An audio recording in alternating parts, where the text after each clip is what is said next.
Finney.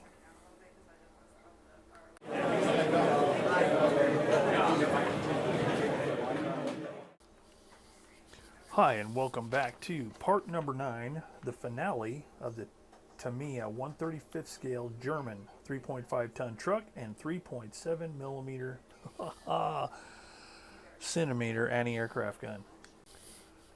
First things first, I want to send out a big thanks to my buddy Keith Short for hooking me up with this kit. This isn't really a kit I think I would buy if I were to see one on a shelf. But since he was kind enough to gift it to me, I discovered that this was a very, very cool kit. A lot of fun to build, and yeah, so thanks, Keith. You're a real pal. So if you missed the introduction, of which I will add a link to on the end screen of this video, I talked a little bit about this kit. It is a Tamiya boxing of an ICM vehicle and a Tamiya gun. I think the ICM truck kit itself came out in 2014, if I'm not mistaken.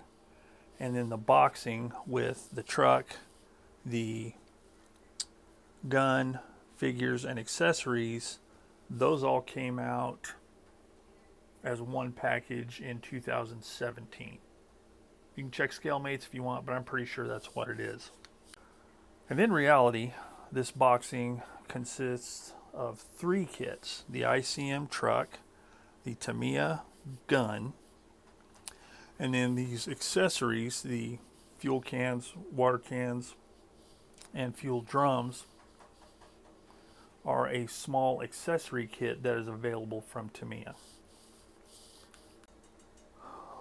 So as far as the kit goes itself, it went together with virtually no problems. I was kind of surprised in that there are some smaller, well, not really smaller, but more delicate parts underneath the truck, but they all went together pretty flawlessly. It worked really well.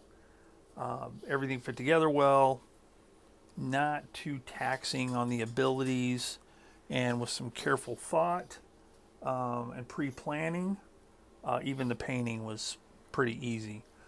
What I did is I kept the main components, the cab, the frame, and the bed separate, and painted those in the initial, well, I primed them, then painted them in the initial color because I wanted to do a paint scheme that it was like gray first and then yellow.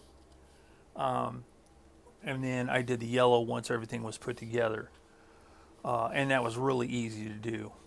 The one part that I did, well, there was a couple of parts I left till the very end of the build, and that was the windshield wipers, this little mirror here because it's so small and dangly and sticking out and fragile, and these fenders underneath because they are held by these little small mounting points.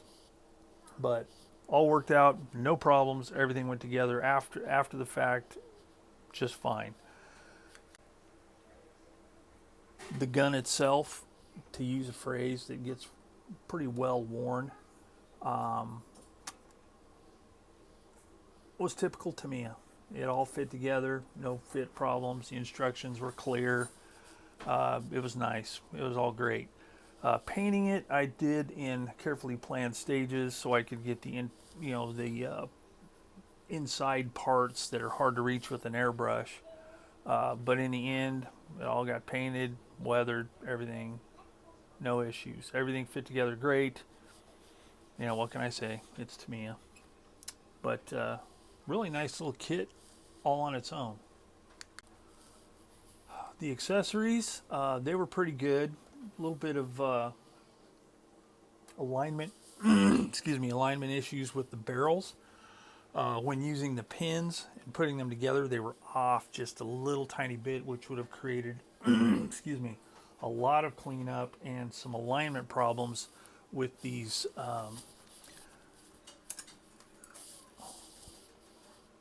raised features here along the circumference of the barrels. So I just cut the pins off, sanded them a little bit, and glued them together, no problem. They give you a couple of different options. For one of the barrels, you can leave one of the spout out of the, or the opening out of the side or out of the top in order to utilize this pump here. Obviously I did it on the top. The fuel and water cans, they just went together, no problems, because of the nature of German jerry cans, with that kind of an open seam along the edge. Not really any cleanup issues. Handles fit, spouts fit. It comes with these two little crates here. They're just one piece and not much to them. Just a little bit of cleanup and they were good to go.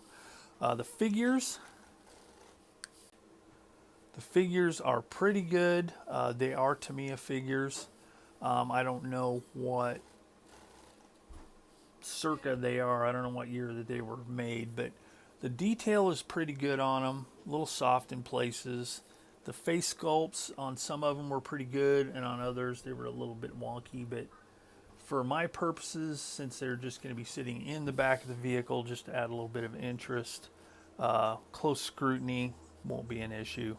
But they fit together good, and as you can see, their poses match what they're supposed to be doing. They're sitting on a couple of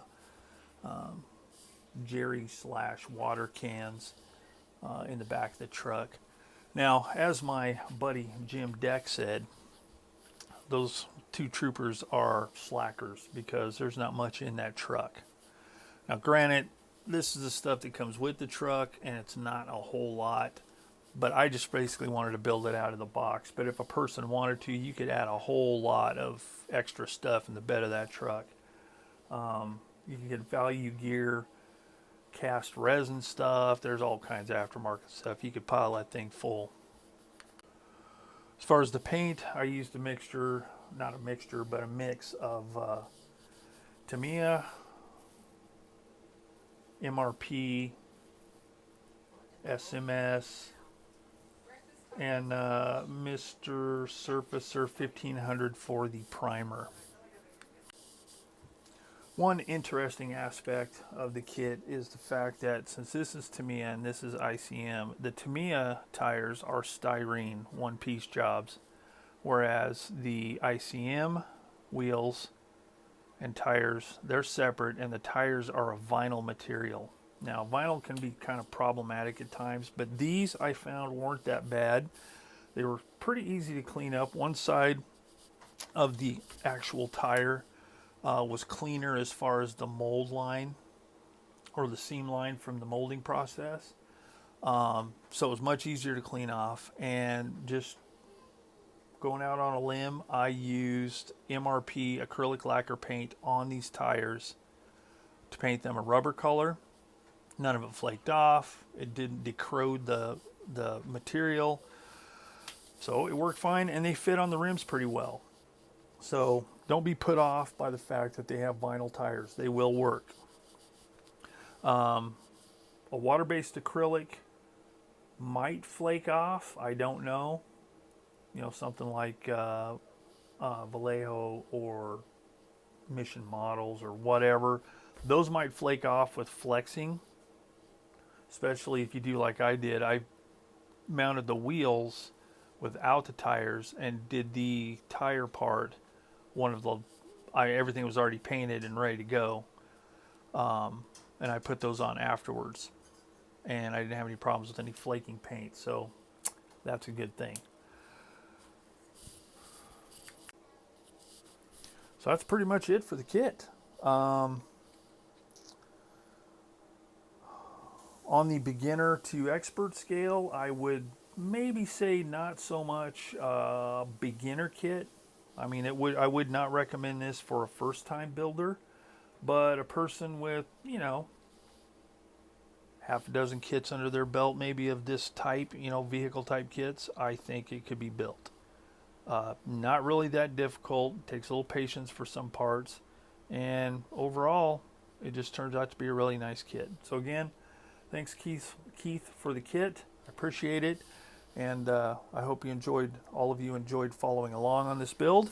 I will put, as I say, a link at the end for the intro video. So if you want to go back and watch that And then from there, you can probably find the rest of the series if there's a certain aspect of the kit that you want to see discussed and or built and or painted and or yeah. So there you go. And there you have it. If you have any questions, comments, hints, tips, concerns, any practical experience with this kit, put them in the comments section down below. I'd like to read about it. Also, if you haven't subscribed, maybe think about subscribing and you can keep up on all my wonderful and exciting build videos. If you like the video, maybe hit the like button, that little thumbs up thing. Let me know. Otherwise, that's it for now. Thanks for watching Plastic Models by a Regular Dude. And I'll catch you sometime later on another video.